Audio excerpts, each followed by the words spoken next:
En el libro o en el Evangelio de Lucas, en el capítulo 22, para que usted también lo apunte, verso 7, dice: llegó el día de los panes sin levadura, en el cual era necesario sacrificar el cordero de Pascua. Y Jesús envió a Pedro y a Juan diciendo: id y preparad la Pascua para que la comamos. Ellos le dijeron: ¿dónde quiere que la preparemos? Él le dijo: he aquí, al entrar en la ciudad os saldrá al encuentro un hombre que lleva un cántaro de agua. Seguidle hasta la casa donde entrar y decirle al padre de familia de esa casa: el maestro te dice, ¿dónde está el aposento donde se ha de comer la Pascua con mis discípulos? Entonces él os mostrará un gran aposento alto, ya dispuesto y preparado allí. Fueron pues y hallaron como les había dicho y prepararon la Pascua. Cuando era la hora, se sentó a la mesa con él los apóstoles y les dijo: cuánto he deseado comer con vosotros esta Pascua antes que padezca, porque os digo que no la comeré más hasta que se cumpla en el reino de los cielos. Habiendo tomado la copa, dio gracias y dijo: tomad esto y repartid entre vosotros, porque os digo que no beberé más del fruto de la vid hasta que el reino de Dios venga. Y tomó el pan y dio gracias y lo partió y les dio, diciendo: este es mi cuerpo que por vosotros es dado, haced esto en memoria de mí. De igual manera, después que hubo cenado, tomó la copa diciendo: esta copa es el nuevo pacto en mi sangre, que por vosotros se derrama. Mas he aquí, la mano del que me entregará está conmigo en la mesa. A la verdad el Hijo del Hombre va según lo que está determinado, pero hay de aquel hombre por quien es entregado. Entonces ellos comenzaron a discutir entre sí de quién de ellos sería el que le había de morir. Oremos un minuto y pidámosle al Espíritu Santo que nos llene su sabiduría y su entendimiento. Padre, en el nombre de Jesús, te vengo pidiendo, Señor, que tú llenes sabiduría y conocimiento en la mente y en el corazón de tus hijos, Señor. Que podamos hablar la palabra, Señor, una palabra trascienda, Señor. Personas que nos van a ver, Señor, por la transmisión de Facebook, va a ver el video en diferido, Señor, pueda entender los tiempos que estamos viviendo, Señor, el propósito, Señor, de este nuevo pacto del que habla Jesucristo, Señor. Haya una apertura, Señor, y haya, Señor, una luz en nuestros ojos que puedan ver claramente, Padre, tu propósito. Yo te pido, Señor, que tú quites todo espíritu de estupor, Señor, todo adormecimiento, mi Dios, y que haya, Señor, claridad, Padre Santo, para que tu palabra haga en nuestro corazón lo que mejor sabe hacer, Señor, y es cambiar nuestra vida. En el nombre de Jesús, amén. Hemos leído solo dos textos. Uno, el establecimiento de la Pascua como una celebración de estatuto perpetuo, pero también una sombra profética de lo que iba a venir. Y es que hay mucho simbolismo aquí. Yo no sé quién en algún momento hablando de Éxodo 12, comido un cordero o en su defecto un cabrito y se ha comido las patas, la cabeza y las entrañas. Todos arrugan la cara. En realidad es muy simbólico proféticamente, porque se habla de consumir completamente el cordero, que en realidad, esto es la sombra profética. Yo no puedo tomar y comer o abrazar nada más una parte de Jesús que yo quiero. Decir: pastor, yo estuve en esa posición, más de un año yendo a la iglesia diciendo: pastor, a mí me gusta esta parte, pero esta otra parte no la quiero tomar. Esta parte me parece bien comerla, pero esta otra parte ni siquiera quiero volver a ver. Y es que Jesús, cuando llega a nuestra vida, nosotros tenemos que consumirlo totalmente. Nosotros tenemos que aceptar lo que a nuestra humanidad le gusta, pero también lo que a nuestra humanidad no le gusta. Entonces esta es una sombra profética de lo que iba a venir. Pero Jesús celebra la Pascua como buen judío. Recuerden que él fue judío, él no era costarricense, no era estadounidense, él era judío. Celebra la Pascua, pero también establece un nuevo pacto. Y dice que ese nuevo pacto iba a ser en su sangre. Cuando hablamos de Nuevo Testamento y Pascua, vemos por varios pasajes bíblicos que nos dan fortaleza para esto, que Jesús es ese cordero inmolado. Isaías 53 lo habla de que Jesús es ese cordero inmolado, el cual no iba a ser quebrantado en uno de sus huesos, pero iba a ser sacrificado.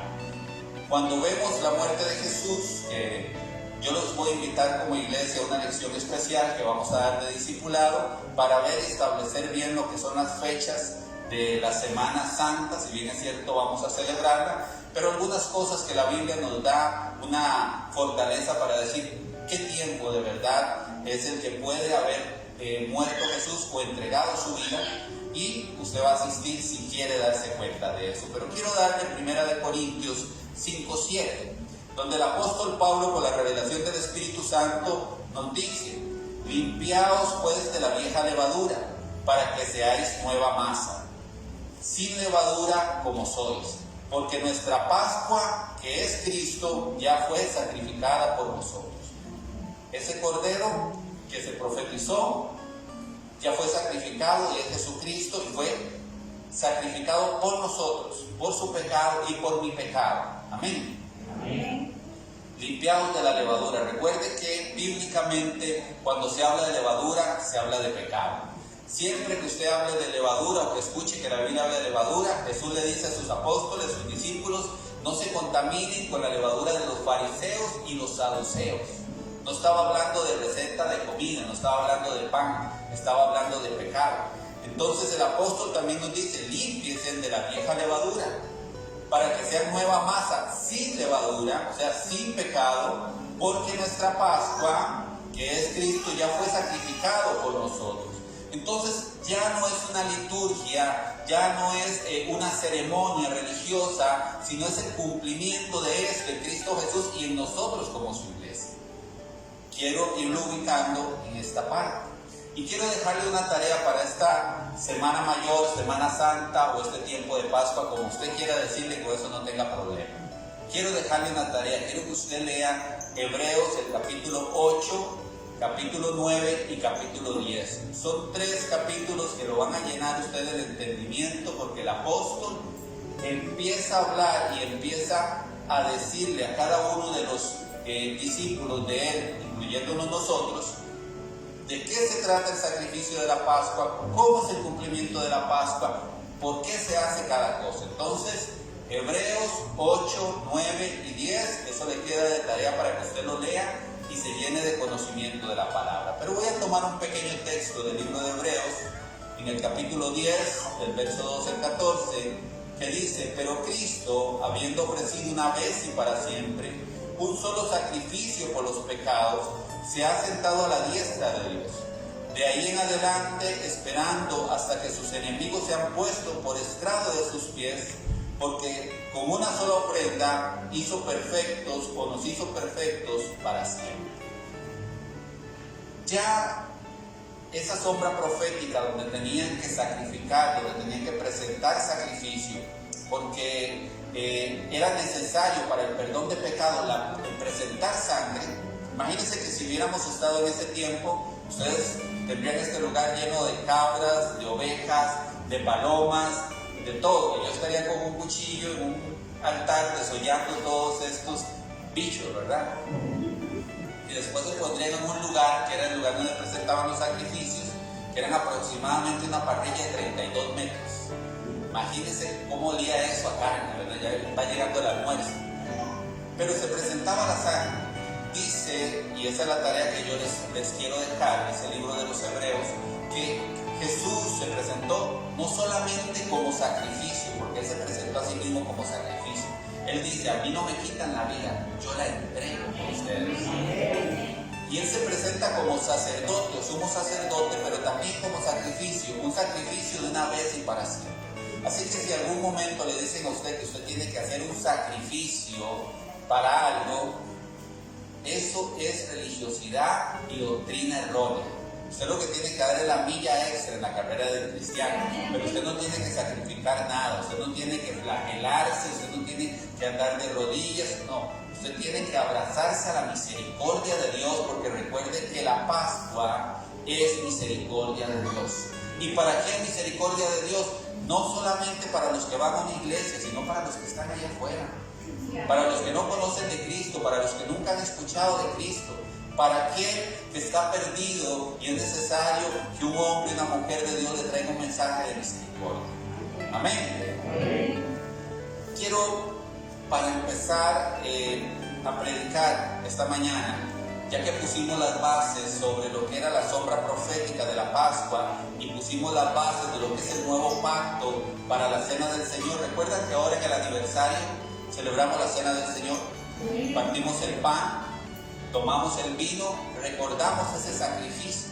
Pero esta próxima semana que viene, que empieza hoy, no la que viene, sino la que ya llegó, que empieza hoy, recordamos muy cercanamente la fecha de que Jesús vino a Jerusalén totalmente consciente de que le iban a quitar su vida y en ese proceso lo iban a humillar, en ese proceso lo iban a hacer sufrir de muchas maneras. Sin embargo, Él estuvo dispuesto a hacerlo por usted y por mí.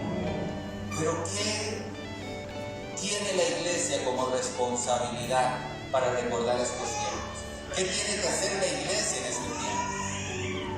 Quiero hablarle un momento sobre el camino de Jerusalén a Jericó. Y un pasaje bíblico que Jesús relata en Lucas 10, 30 al 33.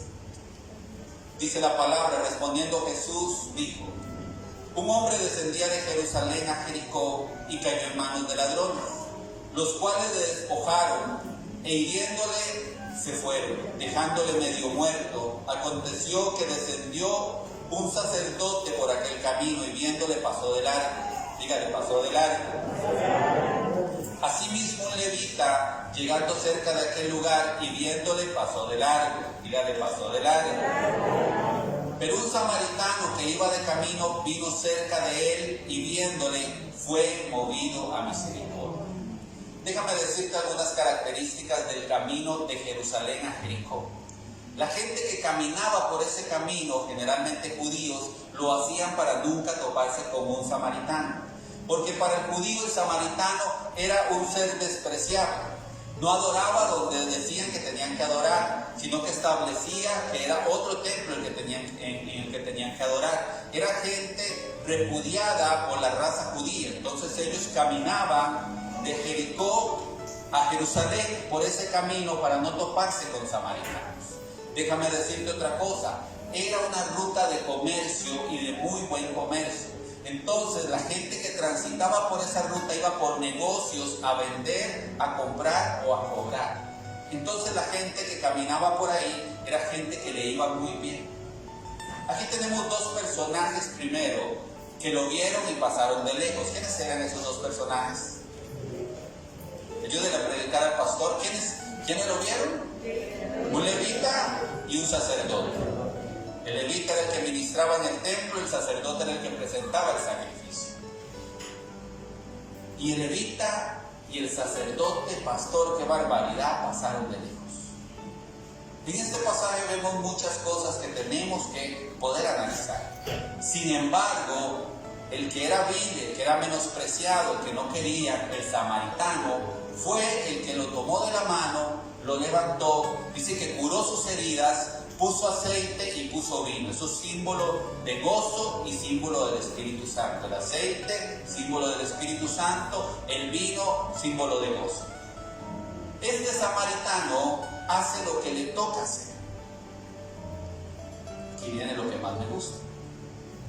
Porque muchas veces vemos al sacerdote, vemos a la iglesia, vemos al servidor, vemos al pastor. ¡Qué barbaridad! ¿Por qué no hacen nada por esta gente de la calle? ¿Por qué no hacen nada por aquella otra gente? ¿Por qué no hacen nada por aquel otro? Pero sucede que en el nuevo pacto, en el nuevo establecimiento que Jesús nos dio a nosotros, nos salvó a todos por igual. Diga conmigo, nos salvó a todos por igual. Nos dio los mismos derechos a todos por igual. Y nos dio las mismas responsabilidades a todos por igual. Usted tal vez era un samaritano en su casa, o es un samaritano en su casa. ¿Sabe que yo hace 20 años conocí al Señor? Y yo creo que los que me conocían tal vez podían creer que yo había tenido un cambio tal vez hace 10 años atrás. Tal vez tuvieron que pasar 10 años, pero en el transcurso de esos 10 años yo seguía siendo un samaritano para él, bien menospreciado. Yo sé que ahorita cae en lo mismo, yo sé que ahorita le vuelve a pasar lo mismo, ahorita deja todo botado y sigue lo que tenía antes en el mundo. Yo no sé si usted le ha pasado. O si usted era como ese al que le habían robado, lo habían golpeado.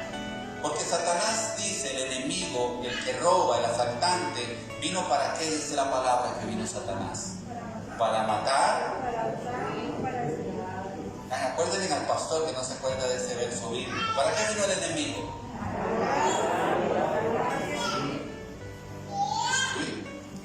Qué importante que es que el Señor vino a entregar su vida para sanarnos. El nombre Yeshua, el nombre original de Dios, significa el que sana, el que salva y el liberta. Yeshua, el que sana, el que salva y liberta. El enemigo es el que vino para robar, para matar. Y muchos de nosotros llegamos a la iglesia así. Habían matado nuestros sueños, habían matado nuestra economía, nos habían robado nuestras metas, nos habían robado nuestras ilusiones. Así estábamos, como ese que necesitaba ayuda. Pero ¿cuántos nos convertimos en buenos samaritanos y reflejamos la misericordia de Dios hacia nosotros? Es fácil decir, el servidor no hizo nada, el levita no hizo nada, el sacerdote no hizo nada, pasando de lejos lo vieron. Pero hubo uno que supo por revelación cuál era tu responsabilidad. Quiero preguntarte algo. Si yo te pregunto hoy personalmente, cara a cara, mirándote a los ojos, y te digo cómo te preparas para empezar esta semana. Ay, pastor, Dios nos bendijo con un viajecito a la playa, vamos para un hotel. Tienes todo lo que necesitas, ya tengo el repelente para mosquitos, tengo ahí el bloqueador, me compré un traje de baño nuevo, los zapatos, porque si me meto en la piscina no se me peguen los hongos. Tengo todo, pastor. Usted sabe que va a empezar a celebrar usted esta semana. Usted va a recordar la misericordia de Dios para su vida, que le salvó y le libró del infierno. Pero la Pascua o la Cena del Señor, ¿qué es misericordia? El sacrificio de Jesucristo, ¿qué es misericordia? Y es lo que nosotros recordamos, tiene siempre que reflejar en nosotros como iglesia de Jesucristo misericordia. Te pregunto, además del flotador, del bloqueador solar, de los pasajes del avión, del bus, de la gasolina del carro, ¿has preparado algo de misericordia para esta próxima semana? Dígame, ya se importa. ¿Has preparado algo de misericordia? Has dicho, esta semana yo voy por lo menos a devolver un poquito del amor de Dios a alguien. Esa señora que yo sé que se queda sola porque los hijos se van a pasar, yo le voy a llevar una sopita de pescado, un caldo de res, lo que sea que coman. Porque aún en las comidas tenemos tradiciones paganas que se han venido metiendo. La adoración al Dios Pesa, la Gomer, se metió. Y Dios dice, ustedes en Pascua coman carne asada. Sin embargo, la tradición dice, ustedes no pueden comer carne. Pero esa es, si usted quiere saber de dónde vienen sus orígenes, va a venir a la lección que vamos a dar para que usted aprenda todo eso. Esas tradiciones paganas que tenemos. No es que usted no se pueda comer una sopa de pescado, coma sopa de pescado. Si alguien hace sopa de bacalao bien rico, invita a la pastora, por favor, que está antojando. Usted puede comer su pescado frito, su pescado asado, su pescado como sea, pero no por tradición pagana. Porque cuando Dios dice, disfruten, coman el cordero, refiriéndose a Jesucristo, también la palabra nos enseña que nosotros en ningún tiempo tenemos que honrar a otra cosa que no sea Dios. Y Dios nos da el permiso de disfrutar del fruto del campo, de la carne de los animales, de lo que está en el cielo, en la tierra, debajo de ella. Nosotros podemos disfrutar de esto. Son costumbres paganas, como la fecha de la Semana Santa. Voy a dar un pincelazo. Un buen chicharrón, excelente. No los ponga en tentación ahora que tienen hambre. A Jesús le pregunta, maestro, danos una señal. Y él le dice, ustedes son una generación a las que no se le debería dar una señal, pero yo les voy a dar una señal. La señal de Jonás. Así como estuvo 3 días y 3 noches en el vientre del pez, así va a estar el Hijo del Hombre 3 días y 3 noches en las entrañas de la tierra. ¿Cuándo resucitó Jesús? Dice que cuando las mujeres llegaron el primer día de la semana, ¿el primer día de la semana es qué? Domingo. Cuando llegaron el primer día de la semana, Jesús ya había resucitado, ¿correcto? Ok, Él les dice, yo voy a estar 3 días, 3 noches en el vientre de la tierra o en las entrañas de la tierra. Si Jesús hubiera muerto un viernes, y usted tiene una buena matemática, usted contaría que el viernes es un día, viernes en la noche, una noche, sábado en la mañana es un día, sábado en la noche es una noche, pero el domingo ya había resucitado. Entonces no se estaría cumpliendo la señal de Jonás. ¿Murió o no murió Jesús? ¿O entregó su vida en la cruz del Calvario un viernes? No me salen las cuentas, ¿verdad? Ha habido una complicación, porque la palabra dice, y era vísperas de Shabbat. Shabbat es día de reposo o conmemoración santa, no es sábado. Sábado, que es dentro del calendario gregoriano, una palabra para adorar a su Saturnalia, a sus dioses paganos, ese nombre, pero cuando habla de una fiesta o que era víspera de Shabbat, está hablando de una celebración santa, está hablando de la Pascua. Pero en realidad Jesús muere un jueves a las 3 de la tarde aproximadamente, porque era la hora del sacrificio y él tenía que cumplir todas las profecías. Entonces él es sacrificado un jueves, no un viernes. Pero el resto se los voy a dejar para la próxima lección. Nada más quería darles una pequeña pincelada para que usted se interese en establecer bien los días. Lo importante no es qué fecha murió, sino es cuándo resucitó. Porque en esa resurrección, que es fiesta de primicias, nosotros tenemos también la esperanza de resurrección para vida eterna. Amén. Pero quiero sacar o quiero poner en la mesa lo que el Espíritu Santo me decía, y lo más importante. Este es un tiempo de misericordia. Es una misericordia más de Dios establecida para nuestra vida. Y yo tengo que apartar misericordia para otros. Te insto a que esta semana que viene tú tengas misericordia de tus padres. Ellos se dieron por ti. Los que ya no tenemos ni a papá ni a mamá, tenemos sueños. Cuando yo me casé con mi esposa, les decía antes que hay que comer todo el cordero, ¿verdad? Lo que nos guste y no nos gusta. Esos son los que no quieren los suegros o las suegras. Yo, gracias a Dios, mi suegra me quiere muchísimo y yo la quiero muchísimo. A mi suegro también. Pero cuando nosotros nos casamos, dice, dejará el hombre a su padre y a su madre, se unirá a su mujer y serán una sola carne. Así que sus suegros ya son sus papás también, porque son una sola carne. Aunque usted no lo cree. Y usted tiene que honrar a sus suegros. Aunque a veces ellos no se dejen, y lo comprendo perfecto. Pero vea, yo perdí a mi mamá, perdí a mi papá, los fui a enterrar. Y tengo la oportunidad de ver en mi suegra una mamá nuevamente. De abrazarla, de cuidarla, de estar ahí cuando ella necesita algo, cuando ellos necesitan algo. Y eso es parte de reflejar la misericordia de Dios en nuestro corazón. Ayer que fuimos al centro con estos varones, llevamos bendición de comida para que ellos estuvieran ahí, les hicimos una parrillada. Yo de verdad que vi pasar como 2 kilómetros de salchichón en tortilla ahí delante mío ayer. Hasta 9 vueltas, ¿verdad? 10 vueltas. Ahí haciendo fila. Si hubiéramos puesto una vaca ahí en pie en ese lugar, esa vaca nada más hubiera quedado en hueso tal vez. Porque es probable que lo hubiera chupado. Y los que fueron saben que sienten.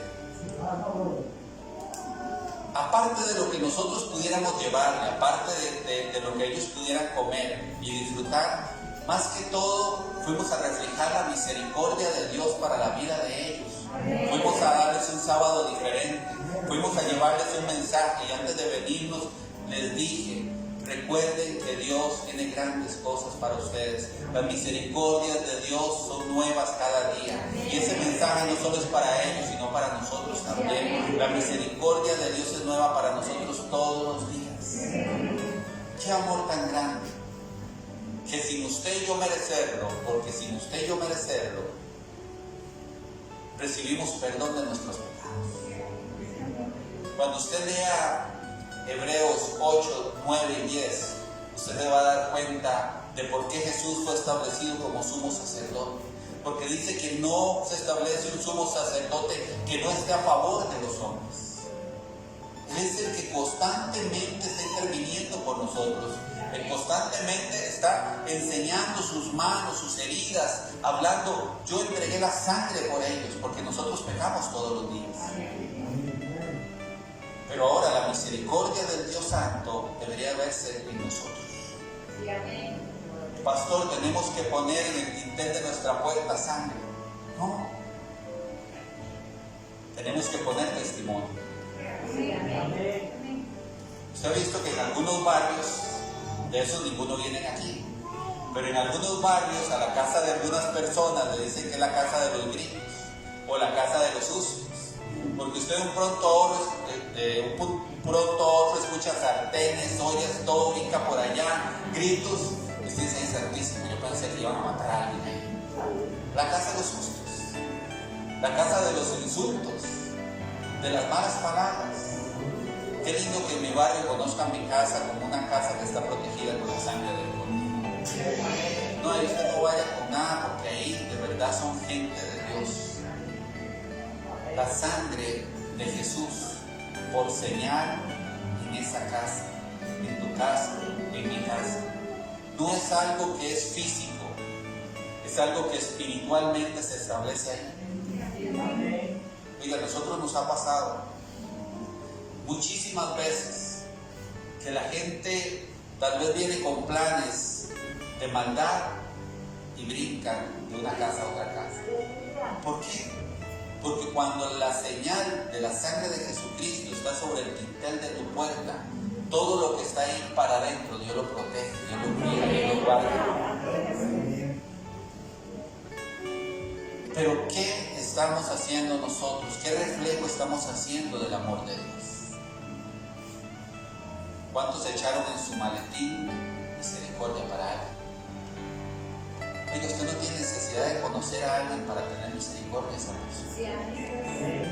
Usted va para la playa, usted pasa y ve casitas con piso de tierra. ¿Qué te cuesta de lo mucho que Dios te ha dado apartar algo y parar en una casa de esas, tocar la puerta, buscar a la mamá, al papá, al jefe de esa casa y poner en sus manos algo de bendición, algo de comer, un dinero, cualquier cosa, y decirle: la misericordia de Dios haya llegado a tu casa y por eso yo te traje esto? ¿Pero por qué? Porque simplemente Dios es misericordioso y esa misericordia se refleja en mi corazón. A tu vecino, a mamá, a papá, a tu esposa, a tu esposo, a tus hijos a sus padres. Pensamos en todo. Le damos gracias a Dios porque no solamente entregó su vida para que nosotros tuviéramos perdón de pecados, sino hasta feriado nos dan. ¿Ya sabe qué bondad de Dios? No solamente tuvimos salvación, sino también tenemos feriados días. Dios es bueno. Pero ¿cuánto agradecemos nosotros? ¿Cuánto nos convertimos en ese samaritano que cura las heridas de los demás? Que se preocupa por esos otros que están a nuestro alrededor. En el camino de Jerusalén a Jericó, cuando a mí me va bien, cuando todo está bien, yo me puedo olvidar de los que en el camino están sufriendo, de los que en el camino están heridos. Pero Dios no quiere eso. Dios quiere que nosotros seamos movidos a misericordia.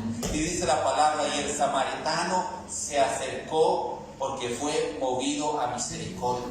Cuando nosotros de verdad reflejamos el amor de Dios de nuestro corazón, nos acercamos a su obra. Dejamos la religiosidad que tanto mal le hace al pueblo de Dios. Ay, no, yo con ese no me junto, porque ese es un malvado. ¿Cuándo usted va a llevar un mensaje de salvación a alguien? Imagínense si alguien no se hubiera querido juntar conmigo, yo no le estaría predicando eso. Y yo andaba en camino del mal. Y yo hacía lo que no tenía que hacer. Vivía como no tenía que vivir. Pero hubo alguien que movió a misericordia a alguien. Movió esos lazos de amor. Y nos hizo llegar a los pies de Cristo.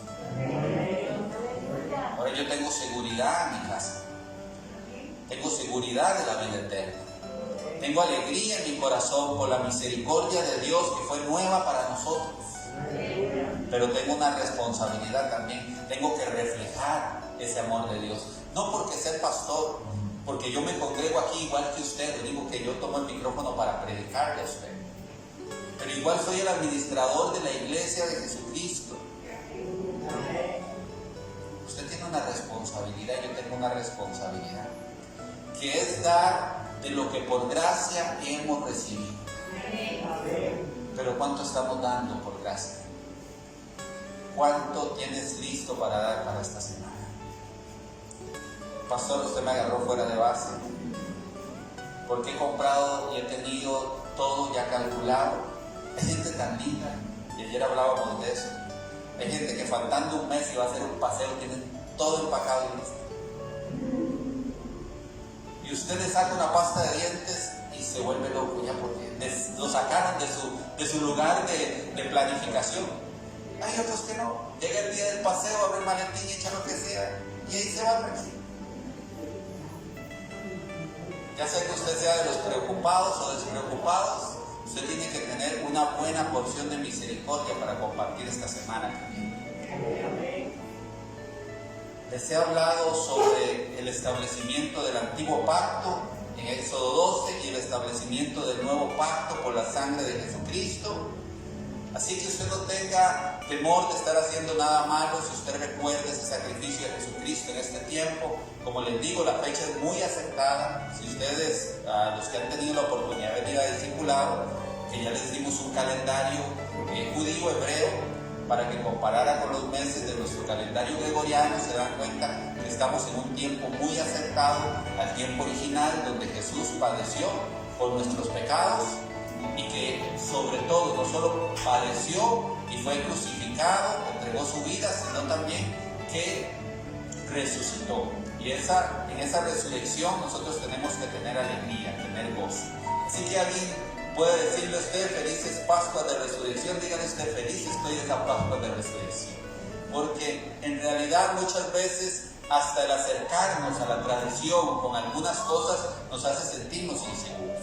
Pero el próximo domingo, si Dios lo permite, vamos a estar celebrando esa resurrección del Señor Jesucristo en ese tiempo de Pascua. Así que usted tenga la libertad de gozarse, de alegrarse en el Señor y sepa muy bien dónde usted está, sus pies parados. ¿Quién estableció esto? ¿Cómo se estableció? ¿Y cómo se celebra este tiempo? Además, recuerden que esto es el reflejo del amor y la misericordia de Dios que nosotros tenemos que llevar a todos los demás. Seamos misericordiosos, porque el hombre misericordioso, Dios lo ama. Y Dios no quiere, según Oseas 6:6, Dios antes de los sacrificios, quiero leerlo textualmente para terminar con esto. Oseas 6:6, porque misericordia quiero y no sacrificio, y conocimiento de Dios, mas no holocausto. Prefiero la misericordia que el sacrificio. Cualquier cosa que usted pueda dar para Dios no se compara con que usted haga misericordia y refleje el verdadero amor de Dios en su vida. Que su casa refleje que de verdad usted está bajo el pacto de la sangre del Cordero. Amén. Póngase sobre sus pies, vamos a orar. Hoy me porté muy bien y terminé a tiempo, nada más me pasé 3 minutos. Ya La Paz, la pastora oró por protección, pero quiero orar también por ustedes para que no solo Dios les proteja a ustedes donde ustedes vayan o si se quedan en casa, sino que también Dios proteja todo lo que Dios les ha dado para ustedes administrar, su casa, su familia, Recuerde que hay un tiempo donde nosotros nos alegramos en este tiempo de recordar el sacrificio que nos da entrada a ese trono de la gracia y que nos da la oportunidad de ser perdonados, pero hay mucha gente que también está con planes de mal, planes para robar, planes para matar. Ese es el enemigo trabajando en la gente que se deja usar por él. Hay mucha gente esclava de las drogas que está esperando una oportunidad para tomar lo de otra persona sin importar quién sea, pero vamos a pedir a Dios que Él nos guarde en todo momento, en todo tiempo, y guarde lo que Dios nos ha dado para ministrar. Padre, en el nombre de Jesús, hoy queremos, Señor, presentarnos delante de ti, mi Dios, primero, Señor, con la reflexión, Padre Santo, Señor, de que al recordar ese tiempo, Señor, glorioso, donde Jesús entregó su vida y ministró, Señor, no solamente como sacerdote, sino también estuvo ahí como sacrificio, Padre Santo, para pagar por nuestros pecados y nuestras culpas, y tu palabra dice claramente, y no acordarte más de ellos, echarlos al fondo del mar, Padre Santo, Señor, y que podamos sentirnos libres, Señor. No solamente recordamos ese sacrificio, sino también recordamos que Él resucitó y con Él muchos que fueron primicia, Padre Santo, Señor. Y así nosotros también nos levantaremos, Señor, cuando venga el día del Señor en las nubes de los cielos, Padre Santo, para viajar por el espacio, por el universo, Señor, y conocer, Padre Santo, ese lugar establecido, Señor, como cielo y paraíso para nosotros, mi Dios, para que vivamos una vida alegre, gozosa, Señor. Podamos, Señor, estar en las bodas del Cordero, Padre Santo, Señor, y venir juntamente gloriosos a esta tierra, Señor, con nuestro Señor Jesucristo, Padre, para establecer el milenio. Mi Dios, recordamos, Señor, que esas promesas están ahí, Señor, y así como desde el Éxodo 20 se hizo una promesa y se cumplió en Jesucristo, Señor, sabemos que esta promesa que hizo Jesucristo en nuestra vida se cumplirá en nuestro tiempo. Tenemos la firmeza en nuestro corazón, Padre Santo. Celebramos, Señor, y nos gozamos, Padre, por este tiempo que viene, Señor, tiempo de aniversario, tiempo de recordatorio, Padre Santo, pero también sabemos, Señor, que la maldad sale a visitar, Señor, tanto, Señor, a hijos como a no hijos en determinado momento, Padre, pero tu palabra me acuerda, Señor, que tú reprenderás al devorador por nosotros, Señor, que tú abrirás las ventanas de los cielos, Señor, para recibir bendición, mi Dios. Hoy oro, Padre, para que todos, Señor, los que están en este lugar, Señor, los que son miembros de la congregación, aún, Padre Santo, los que creen en ti, Señor, aunque no sean miembros de la congregación, Padre Santo, Señor, tú les das, Señor, una protección especial, Padre. Yo te pido que tú pongas, Señor, doble muro, Señor, alrededor de sus casas, de sus carros, de las cosas que tú les has dado para administrar, que les pertenece, Señor. Yo, Padre, te pido, Señor, que tú guardes la vida, Señor, de cada uno de ellos, de sus familiares, todo aquel que lleva su sangre y es de su parentela, Padre Santo, Señor. Ninguno, Señor, muera, Señor, por ahogamiento, Señor, por accidente, Padre Santo, Señor. Ninguno, Padre Santo, que va con alegría a disfrutar, Señor, venga con tristeza, Padre Santo, Señor. Si algo va a suceder, Padre Santo, Señor, que sea lo mínimo, Señor, que tu mano esté ahí, Señor, como un Padre bueno interviniendo, Señor, para poner esa mano, Señor, entre tus hijos, Señor, y cualquier circunstancia, Padre. Yo te pido, Señor, que lo que tú has puesto en nuestras manos para ministrar también sea protegido por ti, Señor, y ningún hombre malo, ninguna mala mujer, ninguna persona, Señor, o trama del enemigo, Señor, pueda tocar lo que por herencia, Señor, tú nos has dado y nos pertenece, Señor. Bendecimos, Señor, tu nombre y te damos las gracias porque tú eres un Dios de amor, un Dios, Señor, que perdona multitud de pecados, Padre Santo, Señor, y que aún, mi Dios, tu palabra dice que aunque nuestro pecado fuera como el rojo carmesí, mi Dios, tú nos lavarás y seremos como blanca lana, Señor. Esta semana recordamos, mi Dios, ese sacrificio maravilloso y te pedimos que nos ayudes, Señor, a reflejar esa misericordia, primero en nuestras familias, Señor, y después, Señor, compañeros, Señor, de trabajo, de estudio, Señor, gente aún que no conozcamos, Señor, pero que la misericordia tuya pueda alcanzarlos por medio de nosotros, Señor. Bendecimos tu nombre y te damos la gloria, la honra y la alabanza en el nombre de Cristo Jesús, tu Hijo amado. Amén y amén.